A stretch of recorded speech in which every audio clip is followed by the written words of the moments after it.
According to our next guest, the entire cryptocurrency market expecting to reach a total value of $1 trillion this year. Joining us now, Yahoo Finance's Akiko Fujita, along with the author of Cryptocurrency Investing for Dummies and InvestDiva CEO, Kiana Danial. Akiko?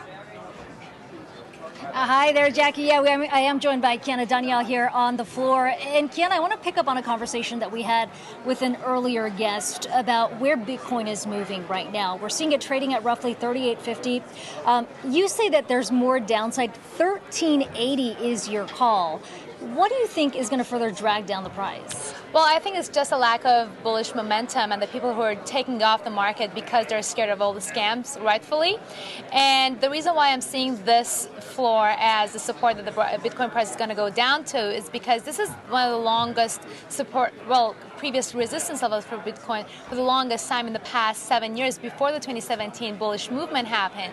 And I think it's natural that we saw the $6,000 support level really holding for a long time. Then it dropped down to $3,000. It's been consolidating that level for another, probably another 6 months.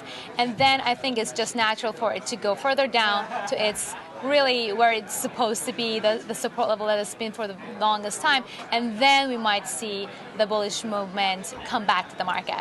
You've been talking to a lot of investors here on the floor, answering some questions, and you say, a lot of them are getting into Bitcoin for the first time, a lot of them were burned and eventually switched over to FX as a result. What do you think is the biggest investment mistake for these first-time crypto traders? It's the biggest mistake that I've been seeing is that they run on the hype. And they hear about it and they see that people are making money. And it's true, there are a lot of Bitcoin or crypto millionaires, but you don't just get into an investment just because you heard about it. You have to do your risk management. You have to understand what you're getting into. And you have to do the timing right. And yes, a lot of the people who got burned, but the cryptocurrency market was a window for them to get introduced to the financial market. And a lot of them, I've been talking to some brokers and they say that the crypto investors who got burnt last year are now switching to FX as some sort of a financial asset that can help them grow their wealth.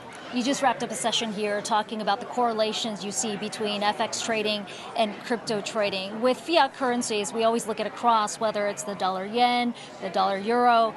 How do you approach cryptos in terms of the pairings you need to be looking for? So that is basically the coincidence that you have with cryptocurrencies and Forex. Even though cryptocurrencies have the term currency in them, they're not really, you shouldn't be investing them as a currency, but the correlation that they do is the fact that you can trade them in pairs. So for example, you can trade Bitcoin versus Ripple, Ethereum versus Holochain, and there are 2,000 cryptocurrencies out there that you can pair them. Mainly in a lot of brokers, you have the options to pair them with the main ones, Bitcoin, Ethereum, Litecoin, and the brokers or the exchanges native token. For example, if you go to Binance, they have a native Binance coin that you can pair other cryptocurrencies versus that. And if you were to analyze the cryptocurrency market that way, then you can adopt it to the way that you analyze the Forex market, that you have to look at both currencies and see where they're going in order to create your strategy. So that sounds like an easy strategy if you're talking about something like an Ethereum or a Bitcoin. What about some of these other altcoins? You talked about Holochain as one that you like. There's not as much information that's out there. And so how do you determine the value of something like that? Right. So that is the hard part of investing in cryptocurrency. And the reason why I like to invest in it rather like an equity than Forex is because of the hardship that you have to go through and really understand what the tech is behind that cryptocurrency, what they're promising is realistic, and what partnerships they have, because the strategy they're building and the way they analyze the cryptocurrency market is completely different than the way that you would analyze the Forex market. You have all the entities, you have all the economic calendar for you planned out.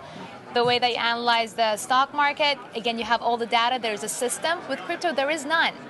So it is much harder, and the main problem is that there's too much information that you can get lost in. So I'm hoping that as the market is evolving and as more and more financial news like yourself get into it, you can get a better coverage of the cryptocurrency market. Okay, Kiana, we're going to have to leave it there. Kiana Danial joining us from InvestDiva. Jackie, I'll toss it back to you in the studio. All right, thanks for that, Akiko.